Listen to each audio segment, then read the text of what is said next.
Hi, my name is Gene Monterastelli, and the video you are about to watch is a recording from the 24 Hours of Tapping, which is an event that is held annually to support the Peaceful Heart Network. If you appreciate or learn anything from this video, the easiest way for you to say thank you is to support the work of the Peaceful Heart Network, who has worked with over 300,000 migrants, immigrants, prisoners, folks in disaster areas by bringing tapping to them. As you watch the video, across the bottom, you will see a link where you can support their amazing work. And I hope you enjoy this conversation. Stefan Gonick is an expert EFT practitioner, trainer, and founder of the Soulmate Attraction Academy. For over 30 years, Stefan has been helping individuals with a wide range of emotional challenges using EFT, including help with their love life, relationship challenges, major life issues, business blocks, physical pain, dyslexic reading bios. We're going to struggle through this for all 24 hours. And medical conditions. Please welcome to the virtual stage, Stefan Gonick. Hey, Stefan, how are you today? I'm great. I'm very happy to be here. So good to see you. One of the things that I have been doing with these conversations that we've been jumping off is I just we send out to people saying, hey, what do you want to talk about? And I am always fascinated why people want to talk about what they want to talk about. I know, because we've known each other for a very, very long time, that this is something that you've always been very, very passionate about in your work, or have been for a very, very long time. Where does your passion, your connection come for this topic before we kind of dump in and talk about the ways that we can use tapping to make sense of all of this? Well, it comes from my struggles in my own love life. I remember, Mhm. I'll never forget, I was 28 years old and I was sitting in my room and I had just ended the worst relationship of my life at that point. And I was just thinking, like, how did I get here again? And all of a sudden, I noticed a pattern, a painful pattern that was consistent with all my past girlfriends, even though they were individuals and different in many ways. Right. I realized they all had this one thing in common. And I realized, "Oh my god, I've got this sort of fatal pattern." And then I started thinking about the kind of woman I really wanted to be with, and I just felt this intense wave of fear. And I thought, "Oh crap, I am screwed." Right? Like, I'm Mhm. fatally attracted to this kind of woman, which I don't want to be with, and I'm terrified of being with the kind of woman I do want to be with. I need help. And that was the beginning of it all. That's awesome. So so as you tell that story, what is kind of like the top line lesson inside of that as you were like unpacking? There is an attraction one direction and there is fear another direction. Like that's a really, really, really lovely insight that doesn't necessarily mean I can do anything about that particular thing. You know, like what once you recognized that and you started engaging in that work, what did that discovery journey look like as you were trying to sort all of that out? Well, the first thing was just recognizing the pattern for the first time. Because up Mhm. until then, I was just having these painful relationships and they all felt unique, Right. right?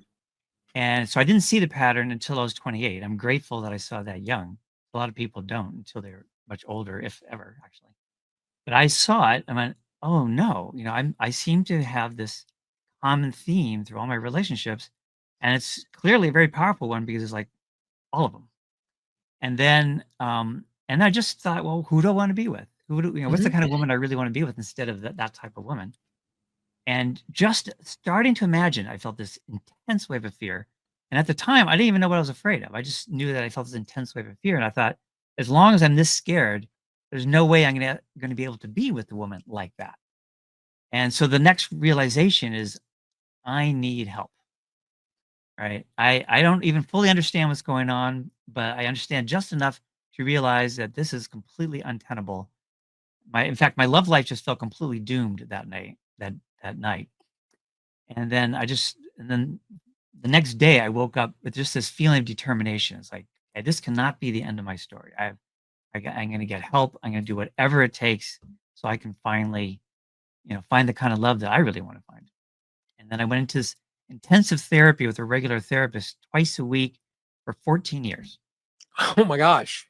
Yeah.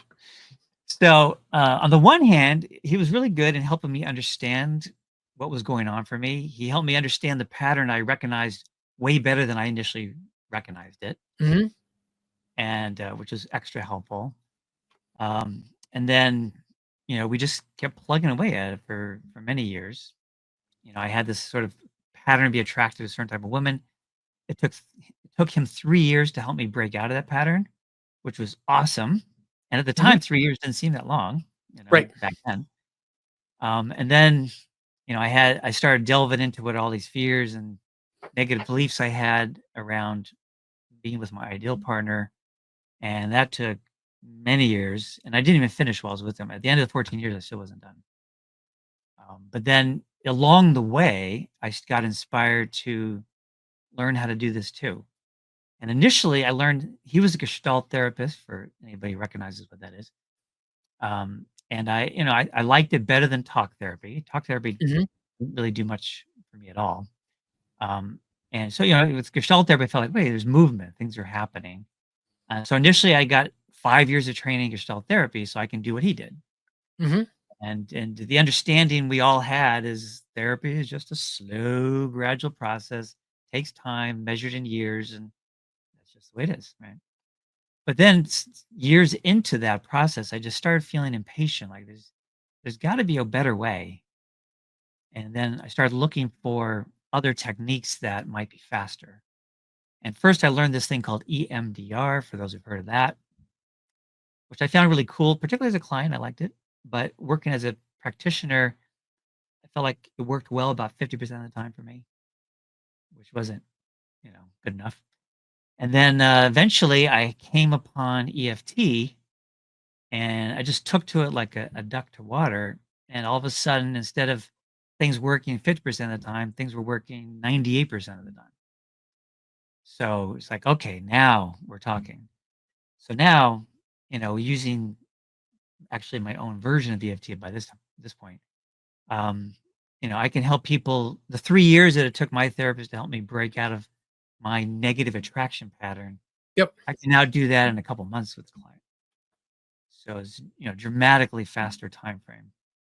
And then another few months with the fears and negative beliefs and all that stuff, so that helping people clear all their blocks to finding love is now a very reasonable time frame, which is it's very exciting. It moves quickly, and the results are awesome, and I just absolutely love it.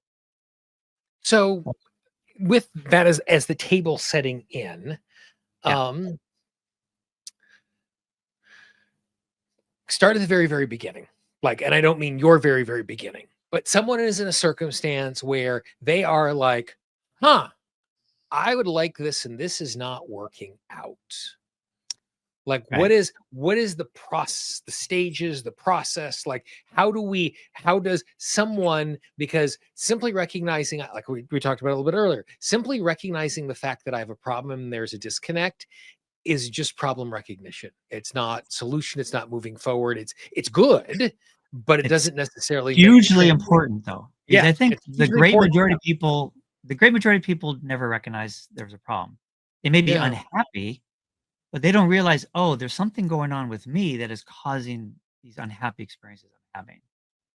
And as So you say that, like as you're telling your story in your head, you're like, "Well, I realized there was this thing that was in common." And and I thought you were going to say it was me, because like if you're in a well, it circumstance was where me. yeah, It was but me. like but I think that's a useful thing because like as you're saying, it's good for us to recognize that because so often it's like, oh, I'm just unlucky, or I'm making the wrong connection, or I am and failing to recognize the fact there is consistency in every single one of these things because I'm present to all of those things.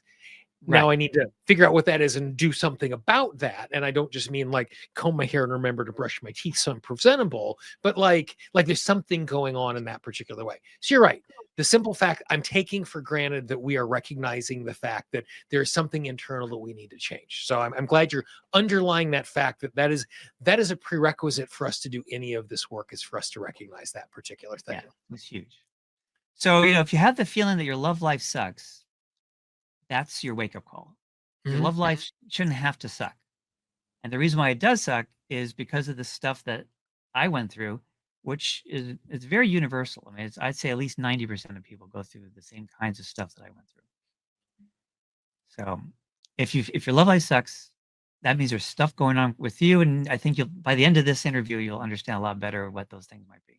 Great. So, okay, great. So we tick the box. We recognize that is what is going on. Then how do we start this exploration? What does that process look like as we try and sort that out? All right. So, I mean, the title of this interview originally was The 3 Phases of Dating, Making Sense of the Madness on the Way to Soulmate Love. Yep. Right. So, one of the things the way I came up with this 3 phases of dating thing was, my big specialty is helping people clear their blocks to finding their soulmate. And during, while I was working with people, they would bring these very confusing and distressing dating experiences they're having to me to say, "Hey, Stefan, what's going on with this? It's so confusing and painful and stuff, and I don't understand what's happening to me." And so I'd figure out what it was, and then over time, I realized that the same framework that I use to guide the healing process for people to clear their blocks can be also used to explain these what's happening in these weird dating experiences. So, what I like to do is start with the foundation that I use to help all my clients. And the foundation starts with what I call the 3 key blocks to finding your soulmate. The first key block, and is based on my experience, right? The first key block is being powerfully, subconsciously attracted to the wrong people. Mm-hmm. Now, I'm going to describe these 3 blocks. We don't have time to go into depth on each one of them, but I'll tell you at the end, I'll tell you a way that you can go into depth on each one. But so that first block is being powerfully, subconsciously attracted to the wrong people. And these wrong people are people who have the worst traits of our parents or caregivers, right? Whatever we grew up with, that was the most painful for us growing up. Paradoxically, surprisingly, maddeningly, we are powerfully, subconsciously attracted to people with the same traits, such that those people are the sexiest people on the planet for us. If we meet somebody and feel an immediate intense attraction, unfortunately, that's likely the basis of it. Now, actually, Gene and I did an interview in the past where the whole interview was about this first block, and where I did go into depth as to how does that happen, right? It seems so weird. You would think you'd want to do the opposite, but so anyway, you can look up the interview with Gene where we get into a lot of detail and stuff like that, and how to break out of that pattern, things like that. But let's just suffice it to say for today, we all tend to have that in a powerful subconscious attraction to people with the worst traits of our parents. And it's also the caveat to that too is that people who don't have that worst trait or traits, we might perceive them as really an awesome person, but we won't tend to feel any chemistry with them, which can be really frustrating because you go, this is a great guy or a great woman. And, we get along so well and I like this person so much. And yet I don't feel turned on. I don't feel chemistry. And I'm going to be even jealous when they get a partner, but, if I don't have chemistry, I don't have chemistry. Anyway, block number 1. Block number 2 is, again, the second thing I realized on that same fateful day is that we all tend to have fears and negative beliefs that interfere with or even prevent us from being with our ideal partner. So whatever fears around intimacies that we have or limiting beliefs around intimacy that we have will get triggered more and more strongly the closer and closer we get to what we think of as our ideal type partner.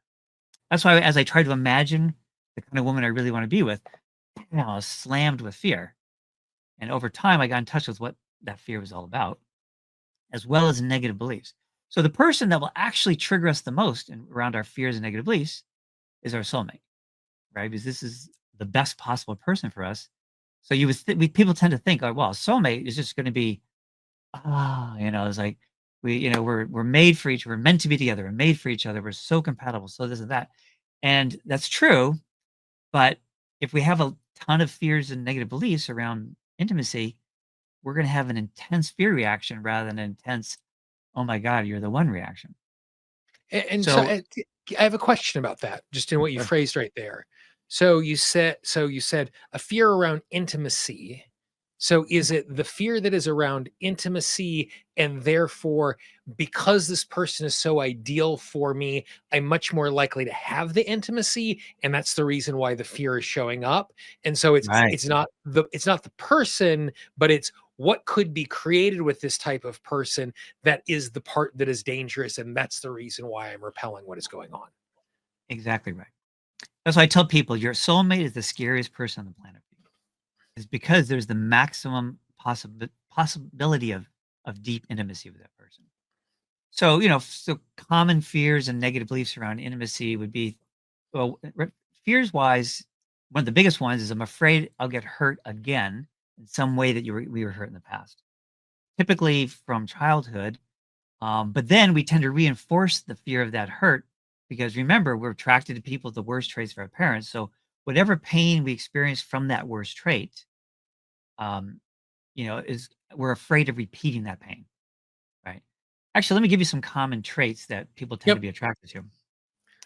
Emotionally unavailable partners, like your old dad or mom, right? Partners get angry easily. Partners who are controlling. Partners who are manipulative. Um, partners who are critical and judgmental.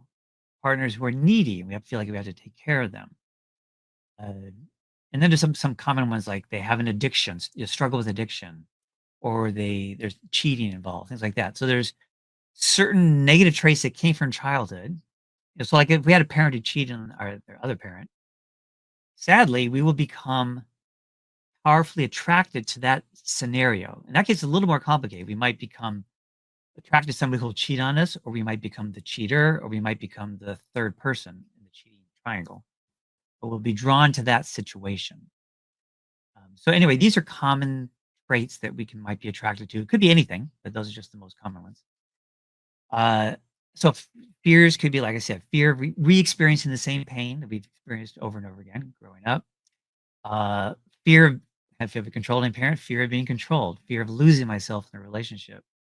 Uh, Negative beliefs might be a common one. The most common negative or limiting belief would be, I'm not good enough for this fantastic person. So one of the things I recommend to my clients is, write down everything you're looking for in your ideal partner and be ambitious. Don't just pick the top 10 like some people suggest. Write 40 things, right? Get it all down. And then imagine meeting somebody who has all those traits and then notice your response inside. And you may feel some excitement, but you're also likely to feel a lot of fear and negative beliefs. And the most common negative belief is, what would a person that amazing see in me? In other words, I'm not good enough. I'm not worthy of a partner like that. Um, and it could be things that are surprising down the road. So, for instance, one of my big blocking beliefs in my love life is I had this belief about marriage rather than my ideal partner.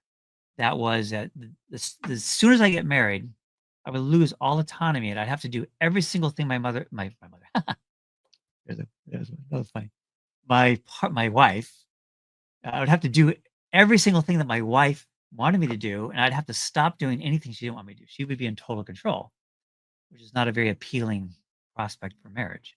So as long as I had that belief, so imagine again, I'm meeting my ideal partner. Well, this is a person where there's the maximum chance that it might go well and lead to marriage, and marriage is now terrifying, right? It's like that's a fearful belief in this case.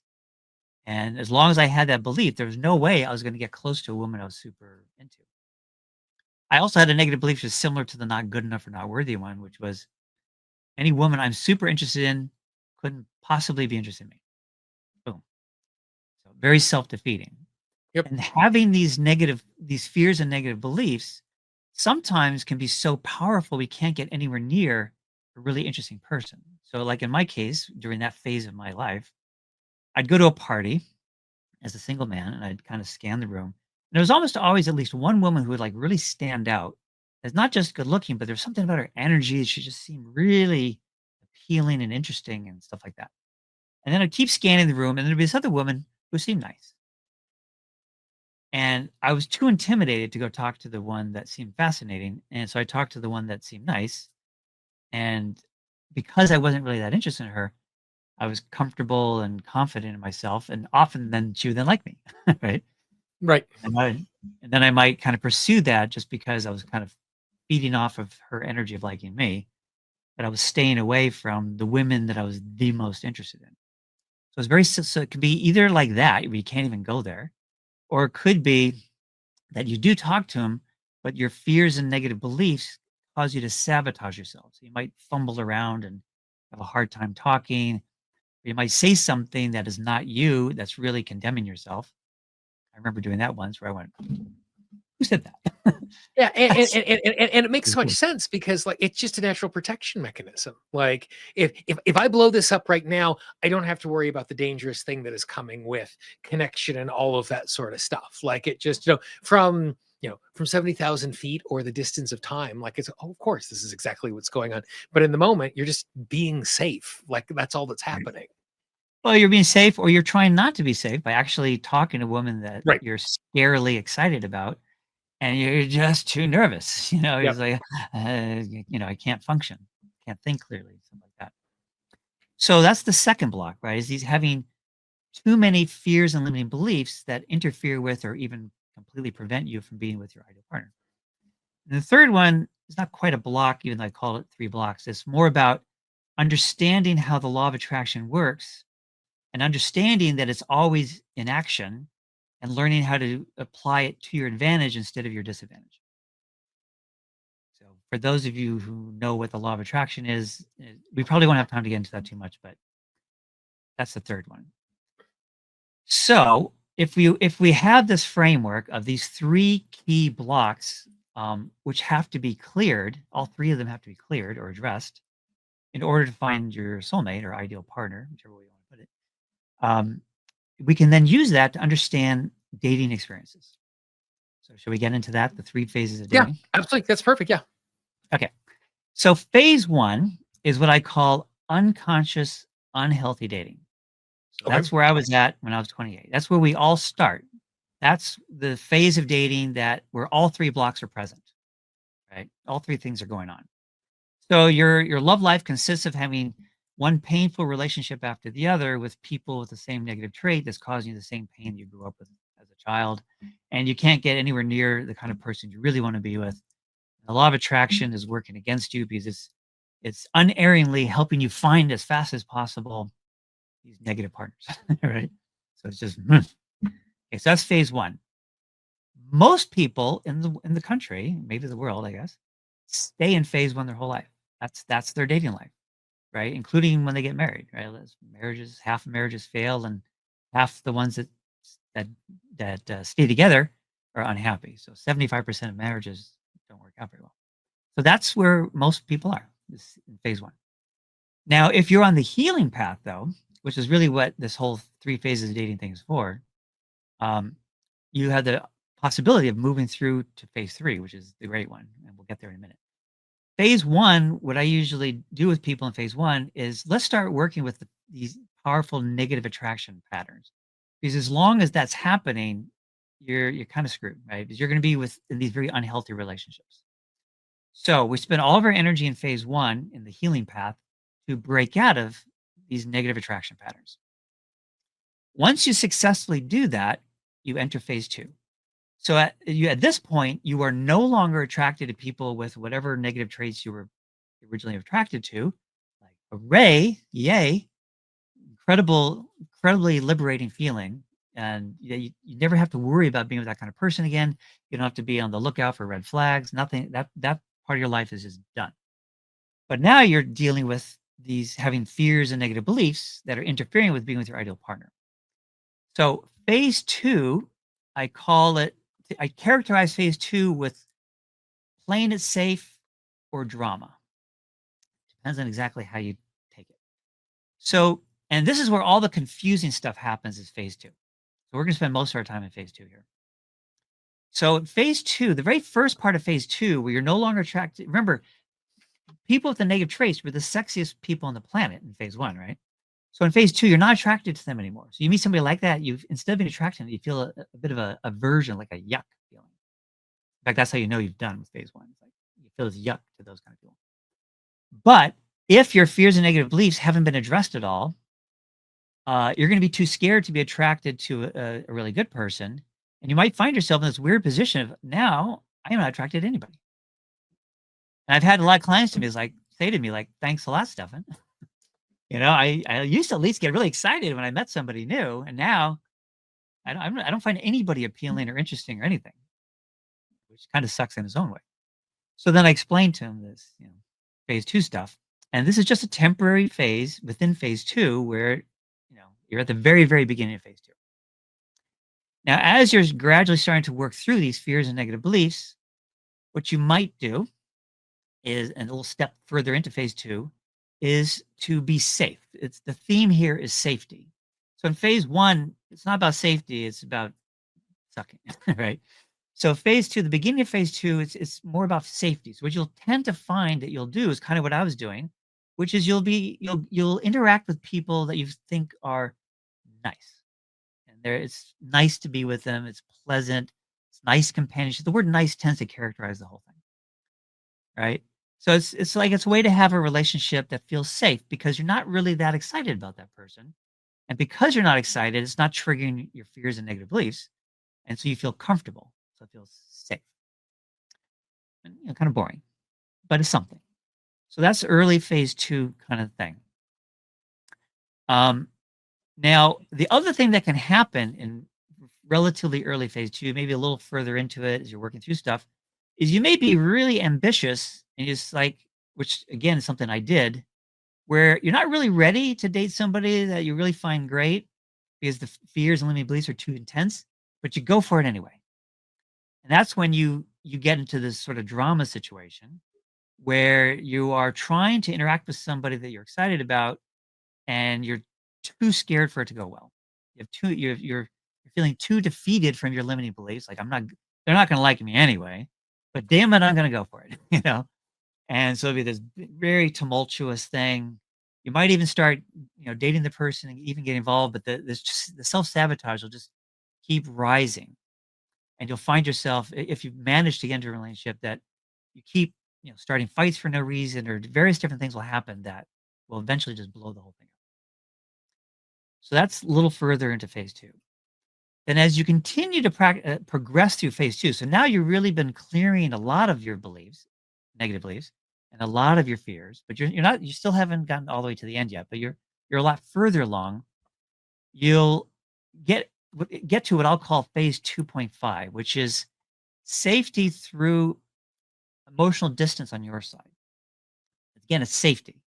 And the way you do that is by picking someone who has most of what you're looking for in your ideal partner. So you're allowing yourself to get close to what you want, but there's safety through the fact that they have one fatal flaw, at least one fatal flaw.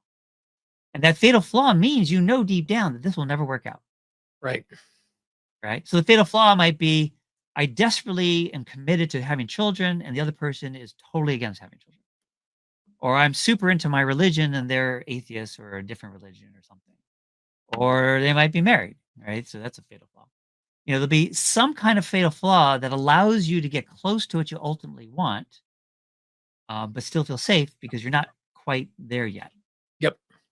So that's actually a very positive sign when you get to that phase. Still kind of frustrating, right? And I love the way that you're giving both sides of that particular thing, because that not just in this, but in lots of transformation, where it's and the good news is, and the bad news is we're still not there yet. We can name the progress and we can see all of this change that is happening, and it's not sufficient for us to get all the way there. And so it can feel fruitless, hopeless being stuck in that particular place. So I'm glad you're teasing that particular piece out of it, how we can feel the momentum happening and still be I'm just not there yet because of this one last thing. Well, that was the whole reason why I came up with this whole 3 phases of dating thing, was to help my clients understand what's happening to them. Yeah. Because lots of times, if you imagine every scenario I've been talking about, I've had clients who came to me and say, "Stefan, I don't understand what's going on here. It's so frustrating, and it's so discouraging, painful." So I would say, "Okay, well, this is what's going on. You're at phase 2.25, and this is what's happening." And what you're saying in this, I mentioned this earlier, Gene's favorite made-up statistic, 37% of my work is normalizing the human experience. Right. Where you're in this circumstance where you're going, yes, this is frustrating, and let me give you a framework. let's talk about where you are in the journey, which you're absolutely right becomes encouraging because there is now an actual map. Yes. And the thing remind people too is that phase 2, as confusing and distressing as it can be, is a major sign of progress. Mhm. Right? You have to get through phase 2 um, to get to phase 3, which we'll get to phase 3 soon. But it's just entering phase 2 at all, even in that really confusing beginning part where you're not attracted to anybody. That's a huge sign of progress. Mhm. You're no longer attracted to the wrong people. That's done. So anyway, so here we are at 2.5, where almost right person with a fatal flaw. So then continue to clear fears, clear negative beliefs, and we're almost at the end of phase 2. Let's call it phase 2.75. And now, if you waited all the way to the end of phase 2 and you get to phase 3, dating becomes a very fun, relaxing experience. And you'll understand why when we get to phase 3. But 2.75 is we're majority of the way there, largely the way there, but we're not quite fully there. And what I find is that people often meet their person there. So what happens is that you don't have so many fears and negative beliefs that you are blocked anymore, but you still have enough left that it's not easeful. So if you're aware of that, you can manage it. You can tap on it. You can do stuff with it, and you'll get through it, and it'll still work out. It just won't be as easeful. It'll be a bit more tumultuous, a bit more dramatic, but it'll still work. Now, what I actually recommend to people, and not everybody takes me up on this recommendation, is I'll go through the whole, 3 phases of dating thing, and I'll say, if you want to be really kind and gentle to yourself, I would put dating on hold well, you're in phase 1 now, which sucks. So I would definitely stop dating now. Put dating on hold through phase 2 until we get to phase 3, and you can skip all this stuff, right? All this confusing, distressing stuff. You can just wait till you get to phase 3. So phase 3 is when we, really do a good job of clearing out our fears and negative beliefs. And again, you don't have to be 100% with that, but just sufficiently. You'll get to phase 3, which is joyful, healthy dating. So with phase 3, again, we're no longer attracted to the wrong people. That part of our life is long gone. We don't have very much in the way of fears and negative beliefs. So the result of that is that we're feeling really comfortable in our own skin. We're feeling good about ourselves. We're feeling confident in a quiet way, right? Not in an arrogant way. We just feel like, yeah, I'm good. Yeah, I'm good. And we don't feel intimidated by anybody anymore.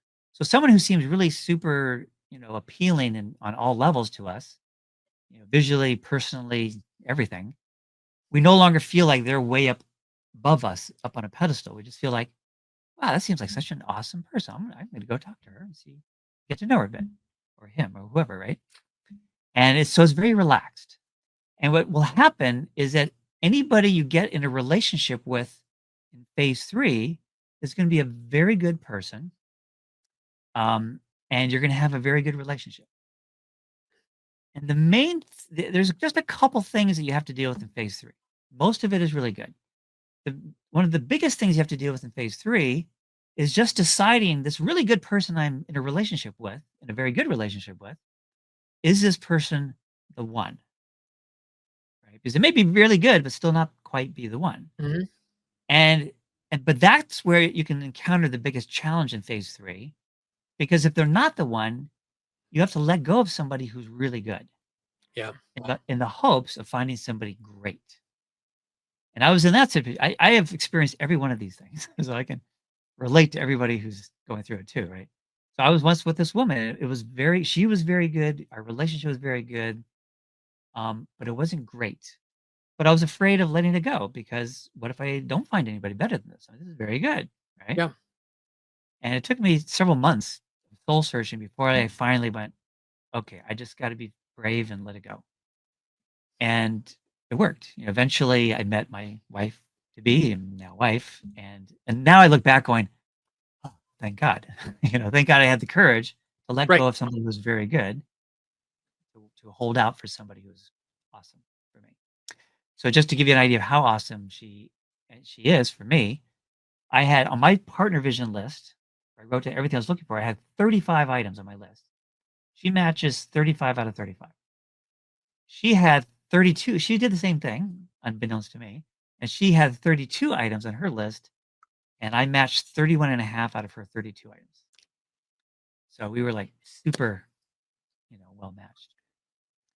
So, and that's why I encourage people, be ambitious. Now, the last thing that you deal with in phase 3 is just speeding things up, right? Mhm. Like how can I meet my great person faster? And this is where the law of attraction comes in for those people who have any idea what that is. But basically, in a nutshell, the idea of the law of attraction is there's this principle that the vibration that you put out to the universe will be attracted back to you. Mhm. And so the vibration consists of what you're wanting, what you're thinking, what you're feeling, what you're believing, all those things. And there's a way to work with that in a healthy, positive way that's very conducive to bringing your partner into your life faster. It's an extremely powerful and effective force. When you think about it, you know, in my love life throughout my 20s, I unerringly, every single relationship was drawn to a woman who had that same negative trait. You would think if a lot of people think, well, dating is just a numbers game. If you date 100 people, you'll meet the right person. And I'll say, no, if you're in phase 1, you will date 100 people. There's a saying, dating the same person with a different face. That's what's going to happen. So it's not probability and statistics. It's the law of attraction going, this is what you're putting out, this is what you're getting back, and it unerringly goes zoom right to what you're doing, which phase 1 sucks, right? In phase 3, it's awesome. It's like, yay, it's helping me find my ideal partner much faster. 3 phases of dating. That's awesome. Excellent. And you know me well enough to know I love a system and I love a process and a framework to hang my hat on as I'm navigating my way through all of that. So I find that good and useful. We have 5-ish minutes left, and I was wondering if there is some tapping that we could do that isn't necessarily targeted at a particular phase, because folks are all over the place, but like a way to gently maybe ease us into being open to the possibility of recognizing it's not just that I am unlucky, but there is things that can be like hope building, process building, something like I'm not exactly sure I'm landing on this. I'm going to trust your judgment on this. But is there some tapping you can lead us through in all of this? Okay, I wasn't prepared for this, but I will do it. And if By the way, there's a I little, just noticed my domain name. There's a little boo-boo. You have the oh, letter there are S. 2 S's in there. I No, apologize for that. it's the number 2. So it's single, the number 2, soulmate.me. Not me, Gotcha. right? Excellent. What we'll do is we'll get it fixed for the replay, so you don't need to worry about that. Okay. I just didn't even notice it till the very end here. Yep. Okay, some tapping. So let's do it. Yep. Even though I'm having one painful relationship after the other, Even though I'm having one painful relationship after another, or maybe no relationships at all, and maybe no relationship at all, or maybe boring relationships, or maybe boring relationships, and I don't understand what's going on, and I don't understand what's going on, but I'm suffering. and I'm suffering. I deeply, profoundly love and accept myself I deeply and profoundly love and accept myself with kindness and compassion. with kindness and compassion. Okay, let's just go straight into tapping. So I'm having these painful experiences. I'm having these painful experiences. I keep repeating similar pain from relationship to relationship. Keep repeating similar pain from relationships to relationships. Or I'm lonely with no relationships for a long time. Or I'm lonely with no relationships in a long time. One of the hardest things about this The hardest things about this is not understanding what's going on, is not understanding what's going on, which leaves me feeling helpless and hopeless. which leaves me feeling helpless and hopeless. If I don't understand what's going on, I don't understand what's going on, then I have no idea what to do about this. and I have no idea what to do about it. I don't know how to fix it. I don't know how to fix it. But now with this interview, But now with this interview and process, I'm starting to understand what might be going on. I'm starting to understand what might be going on. I may be having one of these negative attraction patterns And maybe having one of these negative attraction patterns. I didn't realize I was having before. I didn't realize I was having it before. Boy, does that explain a lot. Boy, does that explain a lot. And now I understand why some people, some great people, are so intimidating. I now understand why some great people are so intimidating. Why it's so hard for me to talk to them. Why it's so hard for me to talk to them. And why I'm such a mess when I do talk to them. Why I'm such a mess when I do talk to them. It really helps to understand what's going on. This really helps me to understand what's going on. And I'm starting to feel like I'm able to do something about it. I'm starting to feel like I'm able to do something about this. Starting to feel like there is hope. Starting to feel like there is hope. And because EFT is so amazingly fast. Because EFT is so amazingly fast. This doesn't have to be a long process. This doesn't have to be a long process. It takes years and years. That takes years and years. Like sadly it did for Stefan. Say that again? Like sadly it did for Stefan. Like sadly it did for Stefan. I don't have to spend 14 years like he did. I don't have to spend 14 years doing this. I can do it all measured in months. I can do it all in months. That is so encouraging. And that is so encouraging. So hopeful. So hopeful. In fact, it maybe even makes me excited. It might even make me excited.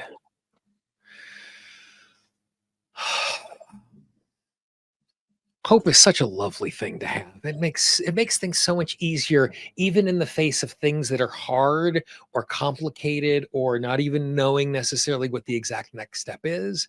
Like that's such a gift to step into it in that way. So just knowing that there is a series of steps, yeah, there's a process to absolutely. go. Yeah, not feeling stuck in that way. That's awesome.